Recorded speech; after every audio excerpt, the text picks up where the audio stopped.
Hello everybody, welcome back to the Model Factory. So we're making an update video here on the Revell Bronco, and last time you guys saw this there was no paint, there was not a lot kind of put together. We were nowhere near the progress that we are now, but we've made a lot of progress since that last video, and so I figured I better get on here and show you guys what this thing looks like before it's all finished up, and I didn't make any progress videos. So I apologize for not keeping you all up to date as we've gone along, but we're going to move on and we're going to do that here as we go. So let's jump right in and give you guys a tour. So we got most of the body, all put together. It's painted.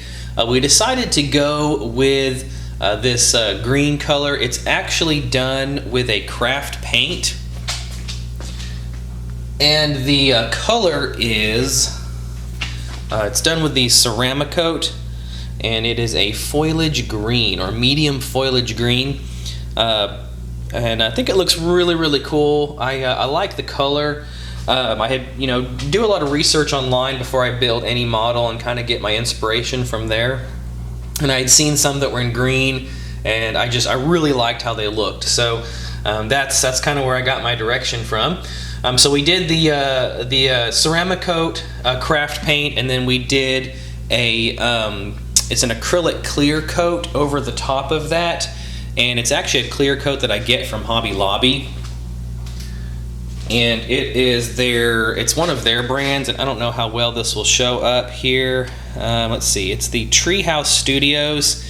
It's called, there's a lot of glare on that, but it is called the Clear Acrylic High Gloss Coating. That's what we use for clear coat. Just really like how the stuff lays down. It lays down smooth. Doesn't require a lot of polishing out or wet sanding out afterwards to get it to look really good and really smooth. So anyway, we painted it green. We went with the black top. I know a lot of these have the white top, but I really like how the black top looked. We did get the fender flares installed. These are from Fireball Model Works. So we've got the fender flares on there. Those are painted black. These are those wheels from the Revell Snap Tight Jeep Rubicon kit.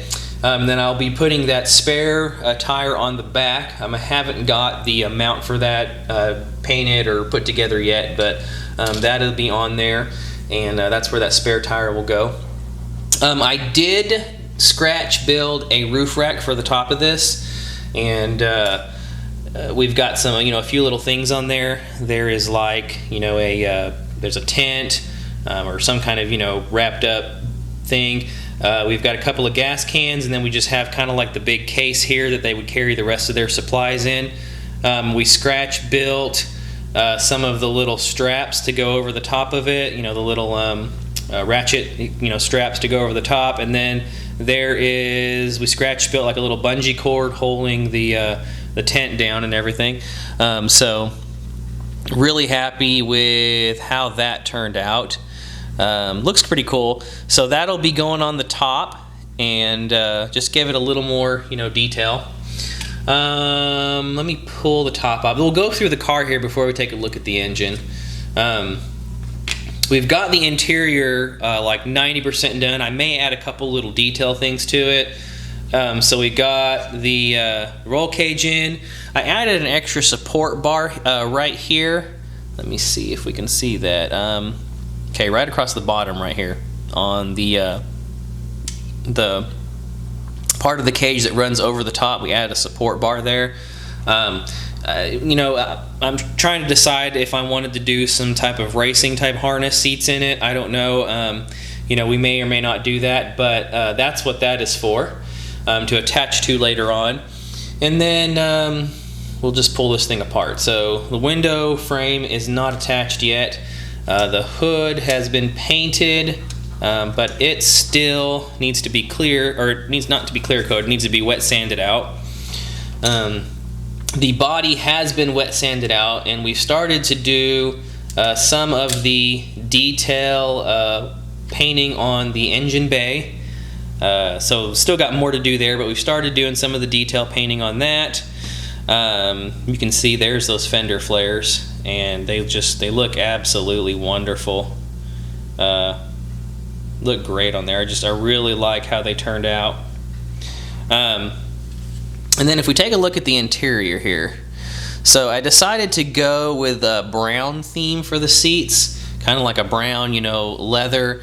And then the kit comes with some houndstooth decals for the seats, and also right down inside on the door panels. So I went ahead and applied those, and it looks really cool. I really like the contrast of the brown and the the green of the car. I think this color is the Vallejo red leather. So that's what I used for the seats. And then we did a dull coat on those because we had to. Of course, you have to put a gloss clear on them so you can put the decals on. Then we did a dull coat over those, and I kind of like the sheen that it gives the seats. Kind of gives them that leathery sort of look. And then we just kind of gave them a little bit of a rub of some smudging of some. I used some of the Tamiya colors here and just kind of smudge some of the oil stain. Or the soot, actually. I'm sorry, wrong one. It's this one.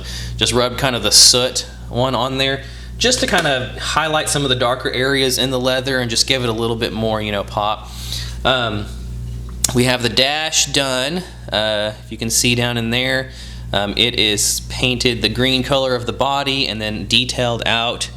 And that turned out really, really nice. Really happy with how the dash turned out. And then if you can see right down in there, if this thing will focus, there we go. We have got some of the ProTech, those are the under dash gauges, for like oil temp and all that different stuff. So we put that in there, just adds a little bit more. And then we did some brown carpeting. This is just flocking, some brown flocking in there. And I don't know, just really like how the interior turned out. I'm really happy with that. Of course, you can see there's the chassis. Not much is done to that since the last time you saw it, other than it's been painted black. And then we do have that custom front bumper that we made. These can detach. Both the front and rear bumper come off. And so anyway, you can see there's the front bumper. If that will focus.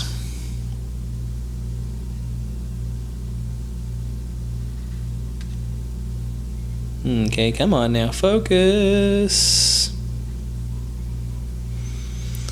Let's see here.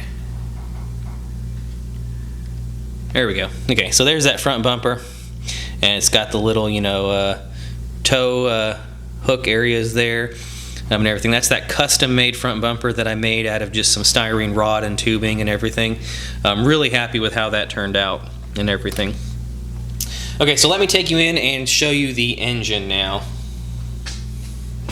Alright, so here's the engine, and it's pretty close to being done. We decided to go ahead and go with the fuel-injected setup instead of doing the carbureted setup that the came with the kit.